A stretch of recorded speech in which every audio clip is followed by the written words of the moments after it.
In March of 1968, a young woman named Heather Cameron walked out of her parents' kitchen in Hope, British Columbia, told her mother she was going for a hike up the Coquihalla and was never seen again. 3 decades later, on the 2nd of August, 1998, I crawled out of a sump in a cave system about 40 kilometers east of town and met her face to face. She was alive. She was healthy. She was raising 3 children inside that cave with her, and the man who had fathered those children was the kind of man you do not put on a missing persons poster because the world has not yet built the language that would let you describe him. That is what I have to give you first, because anything I say after this would feel like a delay, and you did not click on this to be delayed. My name is Doug Bremner. I am 71 years old. I worked for 33 years as a hydrogeologist for the province of British Columbia, mapping aquifers and tracing groundwater contamination across the lower mainland and the Fraser Canyon and the Cascade Mountains east of Hope. I retired in 2017 and live with my wife on a half-acre of land in Yarrow, in the Fraser Valley, where I keep bees and watch the sandhill cranes come through every October. I am a member of the British Columbia Speleological Federation, and I have been since 1976. I have logged something like 4,000 hours underground over the course of my life, mostly in the caves on Vancouver Island and a few in the Crow's Nest country. But the caves that mattered the most to me in the end were the ones nobody had mapped, the ones that were not in any of the Federation registries because the people who had found them had decided for one reason or another to keep their mouths shut. I am going to tell you what I found in one of those caves. I should have told my wife 30 years ago, and I almost did several times, and every time I came close to it, I would think about Heather Cameron sitting on a flat rock at the back of a chamber with her youngest daughter on her lap, looking at me with the patient steadiness of a woman who had spent every day of those 30 years preparing for the moment a stranger walked into her home, and I would close my mouth and pour another cup of coffee and find something else to talk about. My wife is 68 years old and she has emphysema, and she is not going to be with me forever. And I do not want to die with this still inside me. And Heather, when I last saw her in 2023, looked me in the eye and told me I could decide for myself when it was time. I have decided it is time. I grew up in Chilliwack, about an hour west of Hope, along the Trans-Canada Highway, in a house my father built with his own hands in 1948. My father worked as a millwright for one of the lumber outfits in Mission, and my mother taught Sunday school at the Mennonite Brethren Church, even though we were Anglican, because she liked the people. We were one of those Fraser Valley families that drove out to Hope on summer weekends because Hope was where the mountains began. Past Hope, going east on Highway 3, the world changed. The valley narrowed into the Cascades, the trees got bigger, the mountains pressed in close on both sides of the road like a long stone hallway. My father loved that drive. He said it reminded him of the country he grew up in southern Alberta, only without the wind. I was 9 years old the morning the Hope Slide came down on the 9th of January, 1965. My father took me with him in the truck a few weeks later to look at the scar. The whole southwestern face of Johnson Peak had broken off and slid down into the Nicolum Valley and buried about 3 kilometers of Highway 3 under 60 meters of rock and ice. 4 people had died under there. 2 of them were never recovered.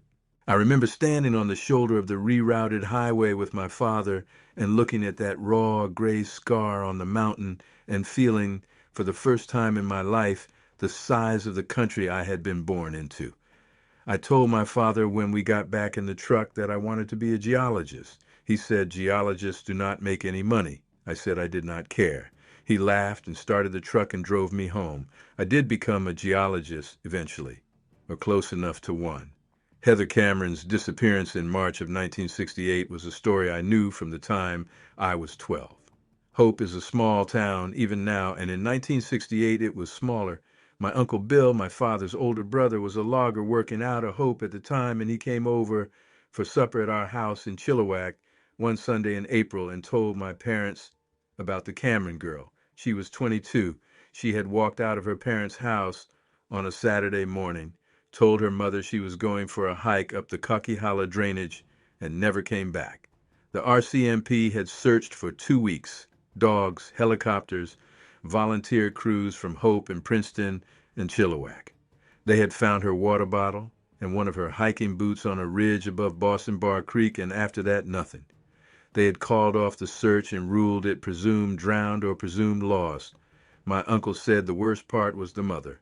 The mother had stood in the family living room when the RCMP came to tell her the search was over, and she had said, in a voice everybody in the room could hear, that her daughter was not dead, that her daughter had gone where she needed to go and was alive somewhere and would come home when she was ready. The priest who was there had tried to gently correct her, and the mother had told the priest to leave her house and never come back. I thought about Heather Cameron a lot over the years. I do not know why. I had never met her, but that detail about her mother had stuck in me the way certain stories do, the way a splinter you can't see works its way deeper into your hand until eventually it surfaces somewhere else. I asked about Heather when I was in high school. I asked about her again at university when I started doing field work in the Cascades. I read the old newspaper accounts in the Hope Standard archives. By the time I was 30, I knew the basic outline of her life. She had been the younger of two daughters. Her sister Catherine had drowned in the Fraser River in 1962 at the age of 20 while trying to retrieve a fishing rod knocked loose from a boat. Catherine's body was recovered 3 weeks later near Yale. Heather had been 16 when that happened. By all accounts, she had been a quiet, brilliant, peculiar young woman before her sister's death, and afterward she had become something the small medical establishment of Hope, BC, in the mid-60s did not have a good category for. She heard things, she saw things. She told her family there were people in the mountains who watched their house at night. What I learned later through a long conversation with her younger cousin in 2004 was that the family had been preparing in the spring of 1968 to have Heather committed to Riverview Hospital in Coquitlam.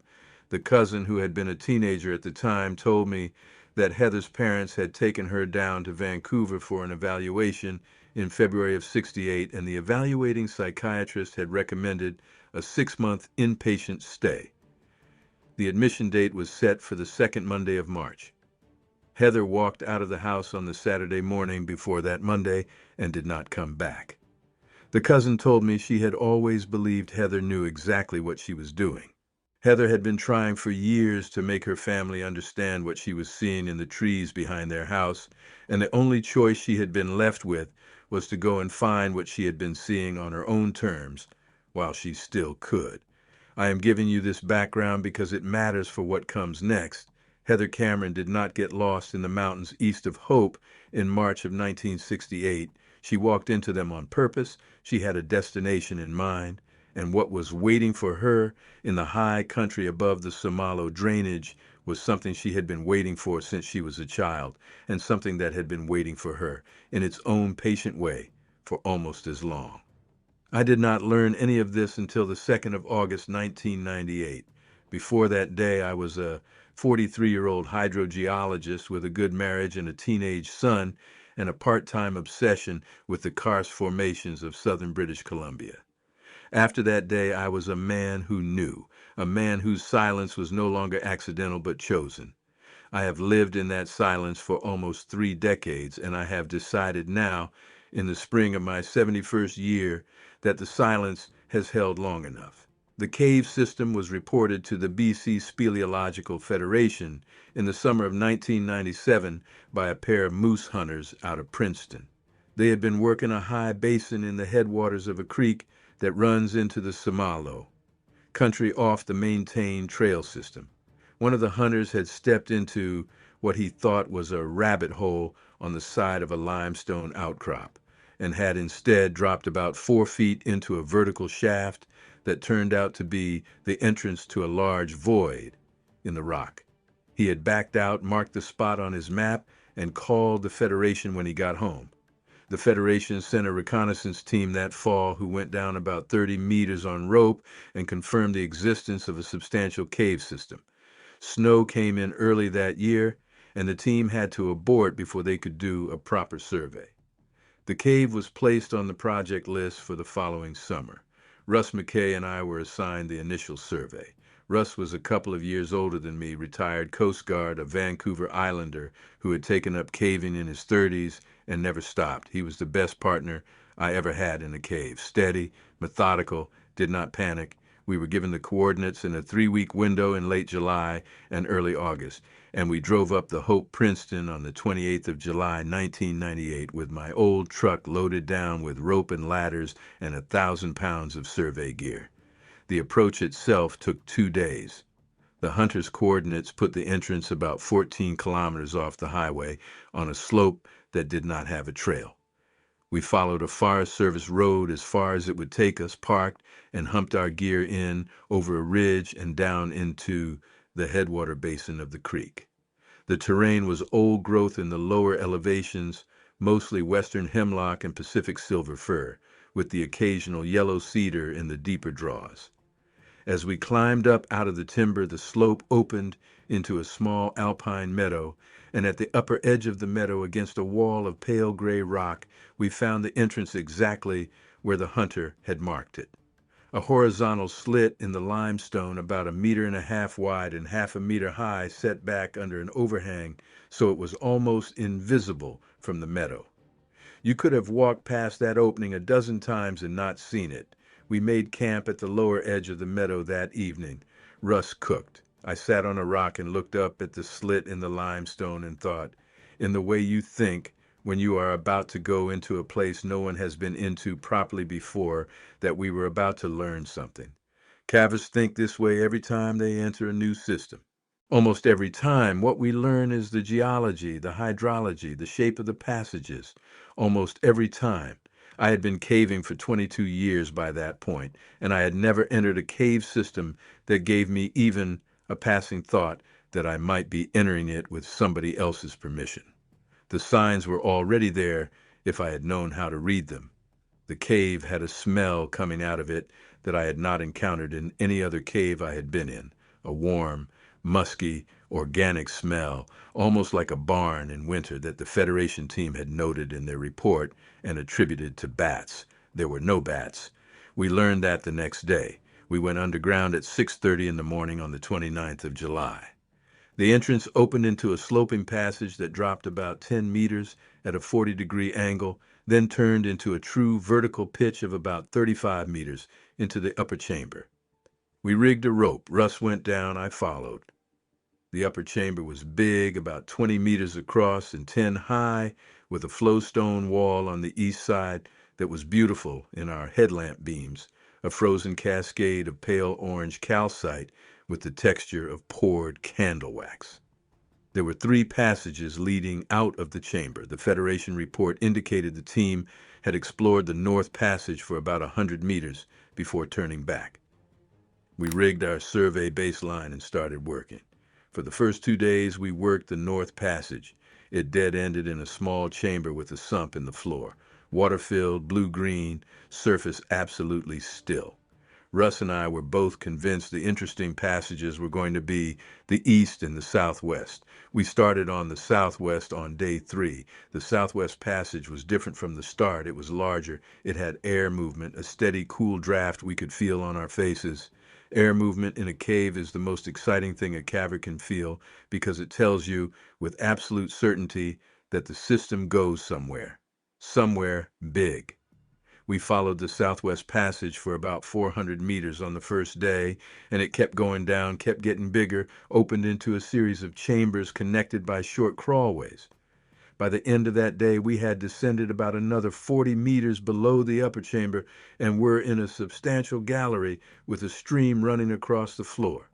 We marked a control point at the stream crossing and packed out for the night. The next morning at the stream crossing, we found the first sign.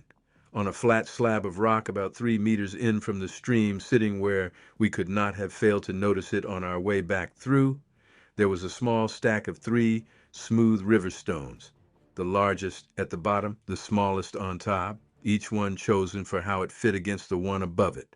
The stones were not from inside the cave. They were rounded river cobbles, the kind of stones you pick up out of an active stream bed where running water has tumbled them for thousands of years. The stream in the cave was not that kind of stream. It had a bed of fresh limestone gravel and not a single rounded cobble in it. Whoever had put those 3 stones on the slab had carried them in from outside the cave system. Russ and I stood there for a long time looking at that stack of stones. After a while, Russ said in a voice he kept very level, "Somebody has been in here." I said, "Yes." He said, "Recently." I said, "That is what it looks like." We discussed turning back. That was the prudent thing to do. A Federation survey team that encounters evidence of unknown occupation in a previously unsurveyed system is supposed to retreat to the surface, file a report, and let the Federation decide whether to involve law enforcement. That is the protocol. Russ and I are both careful men, and we knew the protocol. Russ said he wanted to look just a little further. The stones did not feel like a warning, he said. They felt like a marker. They felt like something a person leaves to say, "This is a known place. This has been walked." I felt the same thing. We agreed to continue for 1 more hour. If we found anything else, we would turn back. We found something else within 15 minutes. About 100 meters beyond the stream crossing, the passage widened into a small alcove on the left side. On the floor of the alcove, set out on a smoothed area of fine cave silt, were 3 carved wooden objects, pieces of pale yellow cedar, each about the length of my forearm, each one carved into a shape I could not entirely name. The largest looked like a long-bodied fish with a notched tail. The middle one looked like a bird with a long neck folded back along its body. The smallest was a 4-legged animal, maybe a deer, maybe a marten. The wood was dry, the carvings were old, the surface darkened by time and handling, the cut marks worn smooth. The tools used to make them were not industrial tools. The cuts were the cuts of stone tools or of bone, and the wood had been finished by abrasion, by smoothing with grit and water and time, not by sanding. These were old objects made by hand in a tradition that did not belong to anybody whose work I had ever seen. Russ was crouching beside me. He said, "Doug." I said, "I know." He said, "What do you want to do?" I looked at the passage ahead of us, dark, sloping down, air still moving, the smell stronger here, the warm, musky smell of something organic and alive somewhere in this cave system.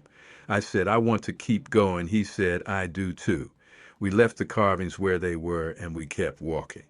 Over the next 2 hours, we found a dozen more signs, stacks of stones at every junction, a bundle of dried plants tied with what looked like spruce root tucked into a wall crevice, a small fire ring on the floor of a side chamber, the ash old and powdery, the stones blackened from many uses, footprints in the silt of the main passage, large bare footprints longer than my outstretched hand, the toes splayed and the arch deep, and in among them smaller prints, child-sized, the kind of footprints a barefoot child makes when she has been running ahead of an adult down a familiar passage in the dark.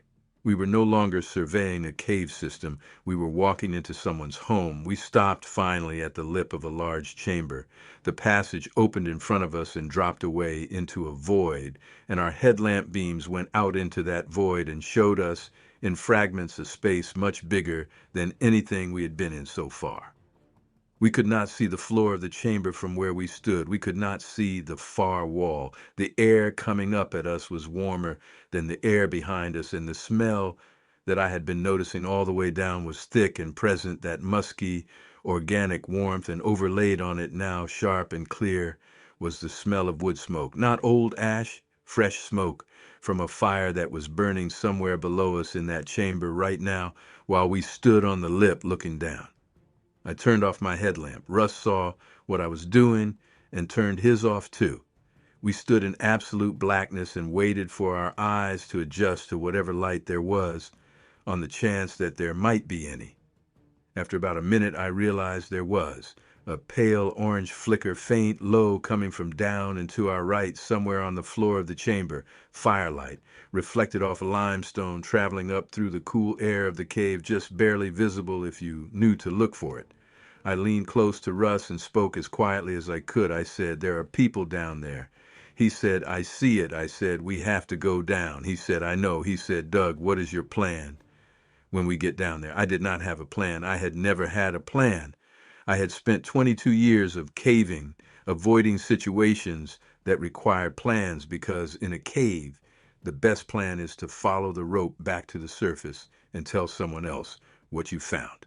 But standing on the lip of that chamber with the wood smoke rising up at me and the carved wooden bird and the small barefoot footprints and the patient stack of 3 river stones at every junction, all pressing in on the back of my mind, I knew with a certainty I cannot now explain that we were going down, that we had to, that whoever was down there had been leaving us a trail of breadcrumbs for the last 2 hours, and the breadcrumbs led to the firelight, and the breadcrumbs were not a trap. They were an invitation. I turned my headlamp back on, dimmed to the lowest setting. Russ did the same. We rigged a hand line at the lip of the chamber because the descent was steep, maybe a 30-degree slope down loose breakdown, and we did not want to send any rocks rolling ahead of us. We started down slowly, one step at a time, testing every foothold before we put our weight on it. We were about 10 meters down the slope when I heard her voice. She was speaking quietly. The acoustics of the chamber were strange, the way they often are in large rooms underground, the sound carrying in unexpected directions, bouncing off curved walls and arriving at your ears from places that did not match where the speaker was. I could not tell at first where the voice was coming from, but I could hear plainly the cadence of English, a woman's voice, calm, conversational, as if she were sitting in a kitchen somewhere having a slow late-night talk with a friend. I stopped on the slope and held up a hand. Russ stopped behind me. We listened. The voice said, "The rope is fine. Both of you can come down. Just take your time and watch the loose rock on the right side. There is a better path on the left." Russ and I looked at each other in the dim red light of our dialed-down headlamps. Russ mouthed, "Did you hear what I just heard?" I nodded. The voice had given us specific, accurate routing information for a slope we were standing on in a chamber we had assumed nobody knew we were entering. Either she had been watching us for some time with or without our knowing, or she had heard the small sounds of our descent and could read the slope from below. Either way, she knew we were here, and she had decided to speak. I cleared my throat. I called into the chamber, "Ma'am, my name is Doug Bremner. I am with the British Columbia Speleological Federation. My partner is Russ McKay. We are surveying this cave system. We are not armed. We did not know anyone was living down here." There was a pause of about 10 seconds. Then the voice said, "I know who you are, Mr. Bremner. You marked the springs above the second meadow last summer when you were doing the watershed assessment for the Coquihalla. I watched you for 2 days. You set up a little folding stool by the lower spring, and you ate sandwiches your wife made you, and you talked to yourself about basalt contact zones. You are not a man I am afraid of. Come down. I will not bring the rest of my family in until we have spoken." I stood on that slope for a long time without moving. The folding stool, the sandwiches, the basalt contact zones she had described with perfect accuracy. 2 days of my work the previous summer in a remote drainage above Samalo Creek, an assignment I had carried out completely alone. I had told the Federation when I had filed my report that I had felt watched the entire time. I had attributed it to the kind of low-grade paranoia that anyone gets when they are doing field work by themselves in country where there are bears. I had written, in my field notes, the words, "I think I might have had company today." I had not believed myself. I had been wrong not to. I called back, "Ma'am, may I ask your name?" The pause was longer this time. When she answered, her voice was different, lower, more careful. "My name is Heather Cameron," she said. "I am from Hope. I walked into these mountains on the 9th of March, 1968. I imagine you have heard of me." I had to put my hand flat against the wall of the chamber to keep my balance. Russ steadied me with a hand on my shoulder. He had not heard about Heather Cameron. He was a Vancouver Islander. The story had not crossed the strait, but he could read my face in the dim light, and he could tell from whatever he saw there that the name meant something. I called back, "Heather, I know who you are. I have known who you are since I was 12 years old. My Uncle Bill logged out of Hope in 1968. He told my family about you. I am very glad you are alive, I heard her laugh. It was a soft sound, surprised and a little tired, the kind of laugh a person makes when something they have been bracing for 30 years finally arrives in a form gentler than they had imagined. Mr. Bremner, she called up, come down. The slope is safer than it looks. There's a flat shelf about halfway down where you can rest if you need to. Come slowly. My youngest is in here with me. She is asleep against the back wall. Please do not shine your big light at her. She has not seen a stranger before. We came down slowly. I went first this time. The slope was easier than I had expected, with a band of solid rock running along the left side that gave reliable footing if you stayed close to the wall. About halfway down, I reached the flat shelf she had described, a level lip of breakdown, maybe 2 meters wide and 3 deep, where you could stand and catch your breath. The firelight was brighter now, no longer just a flicker, but a real warm orange glow filling the lower half of the chamber.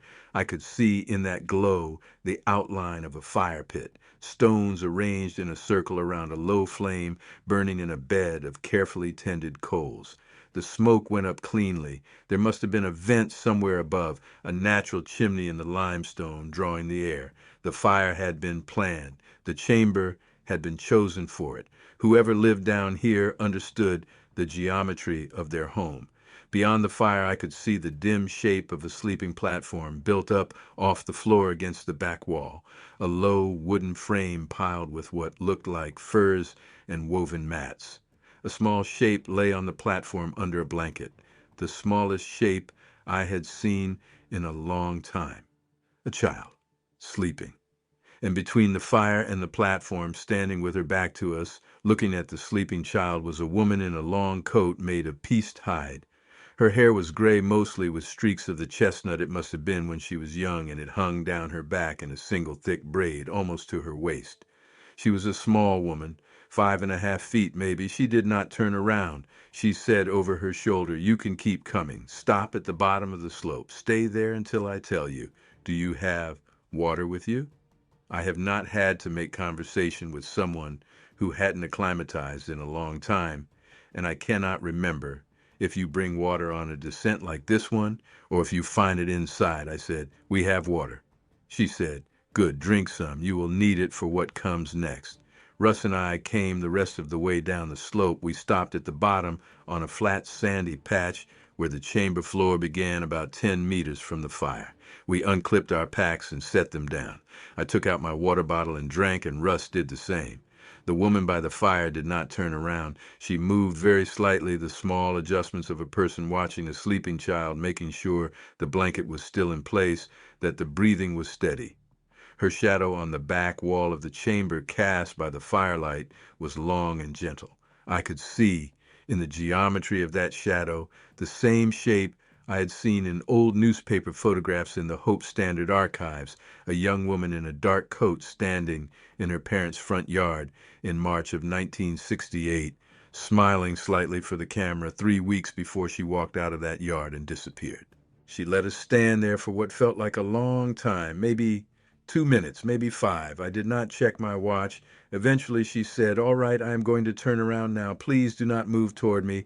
Please do not raise your voices. My family is in the next chamber. They can hear everything we say. They are not going to come in unless I call them. I would like to keep it that way for as long as I can." She turned around. The face in the firelight was the face from the missing persons posters, 30 years older, weathered by 3 decades of mountain life, but the same face. The same wide-set eyes, the same firm mouth, the same small inward smile I had seen in the one photograph that had been in the papers for years afterward, taken at the high school graduation she had attended 4 years before she vanished.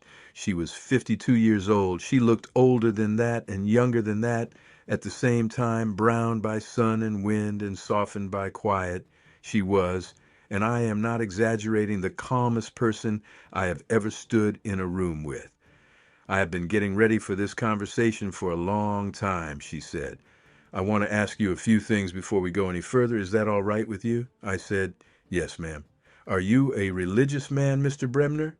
My mother raised me Anglican, but I have not been a regular churchgoer since I was a young man. I would not call myself religious, no, but I would not call myself a stranger to the idea either. She nodded. That is good enough, she said. The reason I ask is that what I am going to tell you and what I am going to show you is a kind of thing that some people receive as a sacred matter and some people receive as a scientific matter. And there is no point trying to choose between those two categories because they are the same thing dressed in different language. I have spent 30 years living inside the answer to a question I started asking when I was 8 years old. I am going to share the answer with you because you have walked into the middle of my home and there is no other way for this conversation to go. But I am going to ask you before I share it whether you can keep a secret. I said, yes. Russ said, yes. She said, I know you both mean it tonight. I want you to know that I have lived with the cost of secrets for 30 years, and I know what they cost. And I am asking you to take on that cost willingly, with your eyes open. There is no version of this in which you walk out of here, file a report, and let the world come visit me. There is only the version in which you keep this to yourselves for the rest of your lives, and the version in which my family disappears further into the mountains tonight, and you spend the rest of your lives wondering whether you actually saw what you saw. Either way, you do not bring anyone back here. Are we clear on that? We were clear on that. She let out a long breath. She said, all right, then I'm going to tell you the whole story. Sit down. It is going to take a while. And before I start, you should know that my husband is going to come in partway through because he likes to be present when I talk about him, and I want you to be ready for what he looks like because he is not what your training has prepared you for. He is gentler than he looks, but he looks like something. Russ and I sat down on the sandy floor of the chamber, our backs against a low slab of breakdown that made a kind of natural bench. Heather stayed by the fire. She added 2 small sticks to it, adjusted the angle of a piece of driftwood, and settled herself on a flat rock that was clearly the place where she always sat. The child on the sleeping platform had not stirred. I could see the slow rise and fall of her breathing under the blanket, and I could see, in the firelight, a small hand with longer fingers than a child's hand should have, resting on the edge of the platform near the wall. Heather began at the beginning. She had been seeing them since she was 8 years old. The first time was on a fall afternoon in 1954 when her father had taken her along on a deer hunting trip up the Sumalo. He had left her sitting on a stump while he scouted a draw, and she had looked up from drawing in her notebook and seen on the slope above her a tall figure standing very still in the trees, watching her, hair covered, heavy in the shoulders. The figure had stood there for a long time, and then it had stepped back into the timber and was gone. She had said nothing to her father when he came back. She knew at 8 that what she had seen was not a thing you mentioned out loud. After that, they came around more often, to the house mostly at night. Her parents owned a small acreage on the upper part of Wallace Street in Hope, with a slope behind it that ran up into Crown land. And from her bedroom window, she could sometimes see, in the moonlight, a tall shape moving along the tree line behind the orchard. Once, when she was 11, she had heard a long, low call from very close to the house that went on for maybe 12 seconds and made the glass in her window tremble. Her father, who had also heard it, had told her at breakfast the next morning that it was a moose calling. He had said it in a tone that meant the conversation was over. When she was 13, she tried to tell her mother. Her mother had taken her to see Dr. Bose, the family physician in Hope, who had listened with the careful patience of a man who was used to listening to teenage girls and had prescribed a course of phenobarbital to help her sleep. Heather had not taken the pills. She had hidden them in her dresser and flushed them down the toilet one at a time over the course of 3 months. She had stopped telling her mother what she was seeing. She had started instead going out to meet them. Not for long at first, just walks. She would slip out the back door at night and walk 50 meters up the slope into the timber and stand very still and wait. The first time one of them came close enough for her to see clearly was in the summer of 1961 when she was 15, a female, she thought, smaller than the one she had seen at 8, though still much larger than a person. The female had come down through the trees with absolute silence, stopped about 10 meters away, and the two of them had looked at each other in the dim light for what Heather guessed had been 5 minutes. Then the female had turned and walked back uphill, and Heather had gone back to bed. It went on like that for years. She did not tell anyone. She did not try to photograph or record or follow. She just learned in the patient way a person learns when nobody is teaching them, the rhythms of when they came near and what they did when they were near. The female who had come down to look at her in 61 was not just a curious individual, but something more like a designated observer. The female came back every year. By the time Heather was 18, the two of them had developed a quiet routine. Once a month or so in the warm months, Heather would walk up into the trees on a moonlit night, and the female would be there. They did not touch. They did not communicate in any way Heather could have described in words, but they sat together. That was the closest word Heather had for it. Then her sister Catherine drowned. That was in July of 1962. Heather was 16. The drowning broke something in her parents that did not get repaired. Her mother became distant. Her father started drinking. The household, which had been quiet and orderly, became quiet and brittle. The change at home pushed Heather further into her time in the trees. The female noticed. The female brought her things after Catherine's death. A small carved bird the first time, a piece of dried meat the second, a folded square of soft-tanned hide the third. Heather kept all of these. She hid them in a tin box under her bed. By the spring of 1968, her parents had decided they could not handle her anymore. She had finished high school in 64 and had refused to apply to university. She had taken a job as a clerk at the Hope Post Office and worked there for 3 years, kept to herself, lived in her parents' house, paid her board. But she was still going up into the trees at night. Her parents had figured this out. They had assumed, in the absence of any other explanation, that she was meeting a man. Her mother had tried to talk to her about it. Heather had told her mother the truth finally, after years of silence, and her mother had wept and called Dr. Bowes the next morning. The trip to Vancouver and the evaluation at the assessment clinic had followed. The admission paperwork to Riverview had been signed by her father. Heather had been told in late February of 68 that she would be going down to the hospital in 2 weeks. She had nodded and not argued, and she had spent the next 2 weeks getting ready. She did not intend to die in the mountains. She intended to go and live there with the people she had been watching her whole life, who had been watching her back, and who she had decided in the careful and unhurried way that she made decisions were a more honest fit for her than the family she had been born into. She was 22 years old. She knew the country east of Hope as well as anyone who had not done logging or surveying in it. She had been preparing in small ways for years. A second set of warm clothes hidden in a hollow tree 2 kilometers up the Coquihalla. A folding knife and a fire striker buried in an old coffee can on the ridge above Boston Bar Creek. A canvas bag of dried foods cached under a flat rock in the high meadow above the Sumalo headwaters. The morning she walked out of her parents' house, she had a route in her head and supplies along that route, and she had told nobody about any of it. She had left her water bottle and one boot on the ridge above Boston Bar on purpose because she wanted the search to end somewhere that would not lead anybody to where she was going. The female found her on the third night.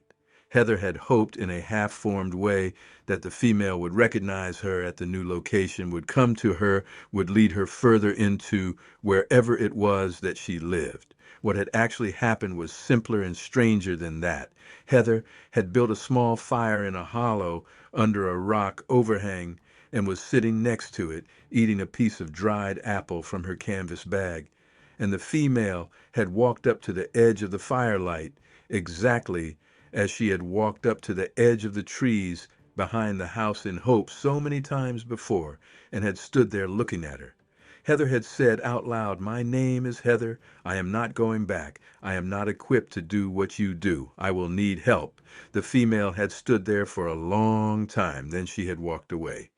Heather had thought in that moment that she had miscalculated, that she would freeze to death in that meadow within a week.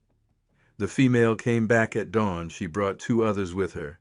One was the male Heather had seen as a child, much older now, the leader of the family group, the one Heather would later come to understand as something like her father-in-law. The other was a younger male about Heather's own age, a tall young being who would, over the following 12 years, become the man she shared her life with. The three of them stood at the edge of Heather's small clearing and looked at her, and Heather looked at them, and after a while the old male made a sound, a long, low call that started in his chest and went on for about 8 seconds. Heather, who had been hearing those calls from her bedroom window since she was a child, made the only sound she could think to make in response, which was to hum back 3 notes, the lowest she could manage. The old male tilted his head. The female and the young male looked at each other. The young male turned and walked off into the timber, and the female crouched down at the edge of the clearing, and the old male sat down on his haunches and watched, and the three of them stayed with Heather for the rest of that day until the young male came back at dusk with 3 other females carrying a long bundle of cured hides and a kind of woven netting. And they took her, with great patience and gentleness, deeper into the country than she had ever been. That was how it started. She skipped over a great deal of what came next. The first winter had been the hardest. She had not known how to live the way they lived. She had been ill several times. The old male, the patriarch, had not been sure she would survive. The female, who had been watching her since childhood, who Heather called her sister-in-law, had cared for her like a mother during the bad weeks. By the spring of 1970, Heather had learned enough. She had been accepted. The young male had begun coming to sit near her in the long evenings, the same way the female used to sit near her in the trees behind her parents' house in hope. The pattern, Heather said, was the same pattern her family had been doing all along. The species changed, the pattern did not. Her first child had been born in the late spring of 1976, a daughter. She had named her Iris. Iris was 22 now in the next chamber listening to this conversation and would come in if Heather called for her. Her second child, a son, had been born in 1983. She had named him Aaron. He was 15. He was off with his father somewhere up in the higher chambers tonight doing whatever it was the boys did when their father was teaching them. Her third child, another daughter, had been born in 1990. She had named her Wren. She was 8 years old. She was a small shape sleeping on the platform against the back wall, and Heather did not want to wake her. Her husband was her own age, give or take. He had been 24 or 25 by her best guess when she had first seen him in the high meadow in the spring of 1968. He was about 55 now. The longest-lived members of his family had lived past 120. His own father, the old male who had welcomed her, was still alive somewhere up in the back chambers, an enormous, slow, deeply silver-haired man whose memory contained things that had happened in those mountains before her grandmother was born. There was a whole family group living in this cave system, 11 of them, including her 3 children. They had moved into this particular cave network in the early 80s when the logging roads had started getting too close to their previous home further south. The cave was their winter ground. In summer they ranged widely, but they returned here when the cold came. She wanted to introduce me to her husband before she told the rest of the story. The rest of the story was easier with him in the room. She turned her head toward a passage that led off the chamber to the left and made a sound. Not loud, not a call, a soft musical phrase, 2 notes rising, 1 note falling that she pushed out into the darkness. The sound was answered immediately somewhere down the passage by a deeper version of itself. 2 notes rising, 1 note falling. A few seconds later, I heard the small, dry sounds of large, bare feet walking unhurriedly on cave floor, and a figure came out of the passage into the firelight, and the figure was a hominid, and he was very large, and he was looking at me. I am going to describe him as carefully as I can. He was about 7.5 feet tall. He had to stoop slightly to clear the passage entrance, and when he straightened up in the chamber, the top of his head was perhaps 30 centimeters below the ceiling. He was covered in dense dark hair the color of wet bark in evening light, with patches of silver across his shoulders and chest that came in the way silver comes to a wolf in streaks and brushed lines rather than all at once. His arms were long, longer in proportion than a human's would be, and his shoulders were as wide as a small doorframe. His face had a heavy brow and a wide, flat nose and a strong jaw. His eyes were dark and set deep under the brow, and they were intelligent. They studied me with the calm appraisal of a man who has been told a stranger is in his home, has accepted the situation on the advice of his wife, and is doing the work of evaluating whether his wife was correct. He came over to the fire and sat down on a flat rock opposite Heather, and the firelight caught him from a different angle, and I could see, in that angle, the way the muscles of his upper arms moved under the skin and the hair when he settled himself, and the way his hands rested on his knees, and the way his eyes went from me to Russ and back to me. He was, beyond any doubt I had ever held about anything, a person. Not a man as I had been raised to use the word, but a person with the absolute weight of personhood, the kind of presence that walks into a room and changes the air pressure. Heather said something to him in a series of soft tonal sounds. He answered. The exchange went on for maybe a minute, and at the end of it he made a small gesture with one of his enormous hands, a gesture I read as something like, "Proceed, you have my permission." Heather turned back to us. "His name in his language is not something I can pronounce with a human throat," she said. "The closest I can come to it is a sound I make for him in private, which is also not something I want to share. So I just call him my husband. He is fine with that. He has known my language for longer than I have known his. They learn ours more easily than we learn theirs." I asked her if he understood English. She said yes. He had been listening to her speak it for 30 years. He spoke very little of it himself because his vocal anatomy was not built for it, but he understood it as well as she did, and he could read the cadences of a conversation and tell when a person was lying and when a person was telling the truth, and he had told her before he came in that we were telling the truth. That was why he had agreed to come in. I asked her then the question that had been forming on me since I had first seen the carved cedar fish in the small alcove off the main passage. I asked her what she wanted us to do. She did not answer right away. She looked at her husband. He looked at her. The fire moved between them. After a long pause, she said, "I want you to do what your conscience tells you with one condition. The condition is that you do not bring anyone back here, not researchers, not the Federation, not law enforcement, not the press, not your families. If you tell anyone, you tell them as a story, not as a location. You do not write down where this cave is. You do not mark it on any map. You burn your field notes for this trip, and you write a new set that describe a survey of an empty, unremarkable cave system that ends at a sump and goes nowhere. The Federation will accept those notes. They have accepted many like them over the years." I asked her how many cave systems in BC contained families like hers. She did not know. Her husband had been told by his father that there were other families in the mountains of British Columbia, in the high country of Alberta, in the wet country of southeast Alaska, and down through the Cascades into Washington and Oregon and Northern California. Her husband's people did not have a sense of total population. They had a sense of their own family group, their own seasonal range, and a faint awareness of the other groups whose ranges they overlapped with at the edges. Her husband estimated when pressed that there might be 50 families in the British Columbia mountains with maybe a dozen members each.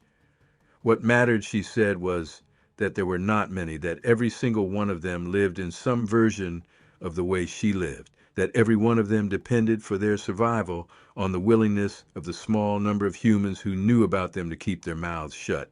"Mr. Bremner," she said, "I am asking you to keep your mouth shut for the rest of your life. I am asking the same of Mr. McKay. If you agree to this, You will not be doing it for me. You will be doing it for my children and for my children's children and for every family group on this continent that has so far avoided the kind of attention that would end them. I looked at Russ. Russ looked at me. We did not have to talk about it, I said. Heather, I agree. Russ said, ma'am, I agree. She nodded. She said, all right. Then I am going to call my children in. They want to meet you. They have not met a human besides me in a long time. She made another musical phrase, longer this time, 4 notes that climbed and then resolved. Almost immediately from the passage her husband had used, 2 younger figures came into the chamber. The oldest, Iris, was a tall woman, 6.5 feet, slim and dark-haired, with her mother's wide-set eyes, and her father's heavy brow and a quiet face that did not yet know what to do with its first real look at a stranger. The middle one, Aaron, was nearly his father's height already, 15 years old and skinny in the way teenage boys are skinny, with long arms and a face still settling into itself, the human and the other not yet fully resolved across his features. They came in slowly. They sat down beside their mother. They looked at Russ and me with curiosity and with a careful, learned wariness that did not come from instinct but from being taught. Heather introduced us. She used our full names. She told the children in the same calm voice she had used with us that we were friends, that we had walked into their home by accident and had been polite enough not to make a problem of it, and that we were going to keep their secret. The children nodded. Iris said in clear English with a careful low voice, "It is nice to meet you both." Aaron said, "Hi." He gave a small wave. His hand was enormous on the end of a teenage arm. The youngest, Wren, woke up while we were still in the chamber. She sat up on the platform, rubbed her eyes, and looked across the fire at me and Russ with the open, uncomplicated curiosity of an 8-year-old. She had her father's brow. She had her mother's mouth. Her hair was a dark chestnut color, much like her mother's must have been at her age, and it stuck out in all directions in the way the hair of a child who has just been sleeping sticks out. She slid off the platform and walked over to her mother and climbed into her lap, and from that position, with her father's hand resting lightly on her small back, she watched us for the rest of the evening with the careful interest of someone meeting a new species. We stayed in the chamber for about 3 more hours. Heather told us more of the story. She told us about the loss of her first pregnancy in 1973 and how her sister-in-law had sat with her for 2 weeks afterward, never leaving her side. She told us about the death of the old patriarch's mate in 1988, the funeral the family had held in a small chamber deeper in the system, the way they had laid the body on a slab of clean flowstone and covered it with cedar branches and spent 4 days sitting with it before they took it out through the back exit and buried it on a high ridge in country none of us were ever going to see. She told us about teaching her children to read in English using books I would later send her under a fake name to a post office box in Princeton. She told us about the long winters and the short summers and the patient, slow rhythms of a life that was not measured in hours and weeks and years, but in older units her husband's people had been using for as long as they had been a people. When we finally got up to leave, Heather walked with us back to the slope. Her husband stayed by the fire with Wren. Iris and Aaron came partway up the slope with us and stopped at the lip of the chamber. Heather climbed up with us to the lip and stood there for a moment looking back down at her family. She said, "The next time you come, come alone. One of you at a time. Bring a letter from the other. I would like to keep a correspondence going, if that is acceptable to you. I have been writing things down for 30 years, and I have nobody to read them." I said it was acceptable. Russ and I did not talk for the entire walk back to the surface. We did not talk while we packed our gear at the upper chamber. We did not talk while we ascended the rope. We came out into the alpine meadow at 3 in the afternoon, into the kind of bright August sunlight that made everything we had just seen feel like a dream that we were watching dissolve as we walked. We sat down on a flat rock in the meadow and looked at each other, and after a long time, Russ said, "Doug, are you going to do what she asked?" I said, "Yes." He said, "So am I." He said, "I am not even going to tell my wife." I said, "Neither am I." We hiked out the next day. We filed the false survey notes. We burned the real ones in a fire pit behind my house in Yarrow a week later, watching the pages curl and blacken, sitting in lawn chairs with cups of coffee and not saying much. The Federation accepted our report. The cave system was logged as a small dead-end karst feature with no further interest. It has not been visited by the Federation in the 27 years since. I have been back 23 times. I started going alone in the spring of 1999. I brought a sealed letter from Russ to Heather and a sealed letter from me. I brought books. I brought a small radio that I left for the children with extra batteries. I brought sewing needles and good thread and a roll of wax canvas. Heather met me at the lip of the chamber. We sat by the fire for a whole afternoon. She read both letters and laughed in places and was quiet in others. And at the end, she handed me a thick handwritten document of her own, addressed to Russ, telling him things she had not been able to tell either of us in the cave because her husband had been there. Russ wrote back. I carried letters between them for the next 16 years until Russ died of pancreatic cancer in February of 2015. His last letter to Heather lives now in a small wooden box in the back of her chamber along with the rest of the correspondence. Iris is 50 next year. She has had 3 children of her own, all by a young male from one of the other family groups who came through on a kind of long-traveling courtship in the spring of 2002. Her oldest is 23. He is taller than his grandfather. He visited my house in Yarrow once in 2020 on a long, quiet night when my wife was at her sister's in Calgary and there was no one to see. He stood in my kitchen and drank a glass of water and looked at my paintings of the Fraser River and asked me, in a voice I felt in my sternum, whether the world was really as hard for his people as his mother had told him it was. I said, yes. I said, your mother is right. He said, thank you. He stayed for an hour. Then he walked out my back door and crossed my yard and disappeared into the timber that runs up to the foothills. And I have not seen him since. Aaron is 42. He has a mate from his own family group, an older female. They have no children yet. Heather tells me they are trying. Wren is 36. She is the most curious of the 3. She is the one who has pushed her mother hardest over the years on the question of whether she could spend some time among humans. Heather has told her every time the same thing she told Russ and me on the night we first met, which is that the cost is too high. Wren is the one I worry about. She knows what she has lost. She is the one who reads the books I bring most carefully and asks the most questions and looks the longest at the photographs of my grandchildren when I show her the family album. Heather is 80 years old this year. Her husband is older than her by a few years and is still, by his species standards, in his middle age. He has gone gray across the chest and silver around the face, but he is strong and slow and patient, and he sits beside her in the evenings the same way he sat beside her on the night I first met him. The old patriarch, his father, died in 2011. The family held a funeral, and Heather told me about it the next time I came, sitting by the same fire, and I felt the loss of a being I had never properly met, as if he had been my own grandfather. There is a small cairn on a ridge somewhere in those mountains that I will never see, and inside it are the bones of a hominid whose memory contained things that had happened in those mountains 600 years ago.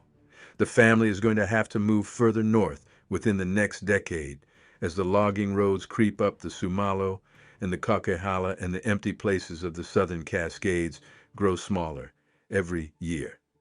I am not the only one who knows about them. There are others, other hydrogeologists, other foresters, a couple of old loggers in Princeton, a retired RCMP officer in Hope who once spent a long evening with Heather's family in 1976 when he stumbled into them while tracking a poaching case and decided then and there to lose the trail. We do not have a club. We do not have a newsletter. We do not have a name for ourselves. We just know. We carry the knowing the way Heather's family carries their bones up into the high ridges, carefully, privately, with the understanding that the carrying is itself a form of love. My wife is going to die within the next year or two. The doctor in Chilliwack has told us as much. She does not know about Heather. I have decided not to tell her. The knowing would not give her any comfort in her last months, and it might cost her some peace. But I think sometimes when I am sitting with her in the evenings with the fire going and the cranes calling somewhere out over the river, that she would have liked Heather. They were the same kind of woman, quiet, watchful, stubborn in a way that did not announce itself. My wife would have understood, I think, why a young woman in 1968 walked into the mountains east of Hope and never came back. She would not have called it madness. She would have called it the only honest move that woman had left. There is one more thing. The last time I went to the cave in October of last year, Heather walked me out to the lip of the chamber and turned to me and put her hand on my shoulder. She has small hands, weathered, browned by sun and wind, the hand of a woman who has done physical work for a long time.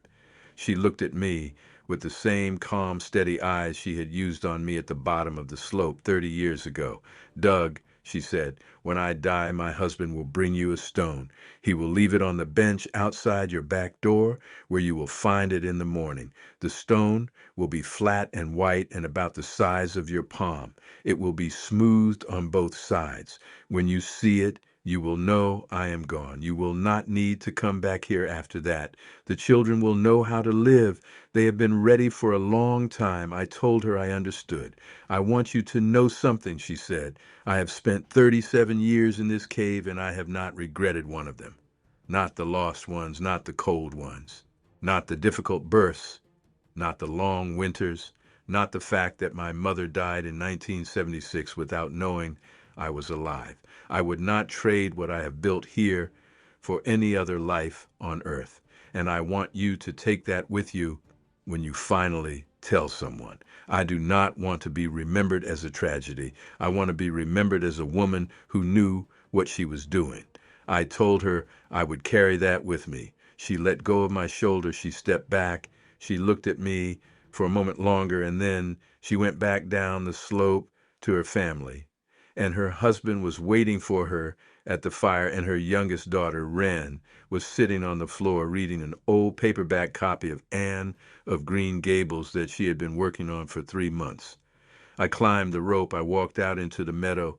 The sun was setting. I sat down on the same flat rock Russ and I had sat on 27 years before, and I looked at the slope above me and the timber below, and I thought about a young woman walking up the Coquihalla on a Saturday morning in March of 1968 with a small canvas bag and a plan, and the people who had been waiting for her up in the high meadow, and the long, quiet life she had made for herself in a cave where the firelight glowed against limestone walls, and her children grew up reading books by lamplight, and her husband sat beside her on a flat rock at the back of the chamber and did not need to say anything because they had been together for 56 years, and the silence between them was its own conversation. There are still mountains in this country where the old quiet things live. There are still people in those mountains who know who they are and have chosen, with their eyes open, to share the silence.